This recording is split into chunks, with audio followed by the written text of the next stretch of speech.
যুক্তরাজ্যের central London.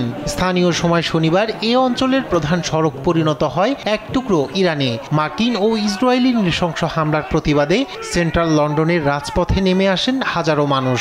এ সময় Iran ও ফিলিস্তিনি পতাকা ও প্লেকার্ড হাতে স্লোগান দেন বিক্ষোভকারীরা। ইরানের ওপর মার্কিন হামলার পাশাপাশি গাজায় ইসরায়েলের আগ্রাসনের প্রতি সমর্থনের নিন্দা জানান তারা।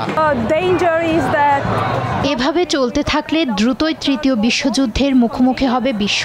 আর যা ঘটছে তা মোটেও ঠিক নয়। এটি পুরো গ্রহকে বিপদের মধ্যে ফেলেছে। এটি এখন কেবল গাজায় সীমাবদ্ধ নয়, এটি বিশ্ব মানবতাকে মাটির সঙ্গে মিশিয়ে দিচ্ছে। এছাড়া অবিলম্বে যুদ্ধবিরতিরও দাবি তোলেন অংশগ্রহণকারী বিক্ষোভকারীরা।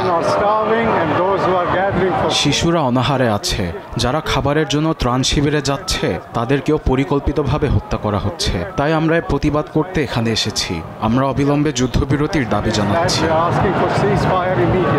অন্যদিকে একই সময়ে ওই স্থানে সমাবেশ করেন ইসরায়েলি সমর্থকরা। চাপা উত্তেজনার মধ্যে একে অপরের পাশ দিয়ে শান্তিপূর্ণভাবে মিছিল করলেও দুপক্ষের বার্তা ছিল একেবারেই বিপরীতমুখী।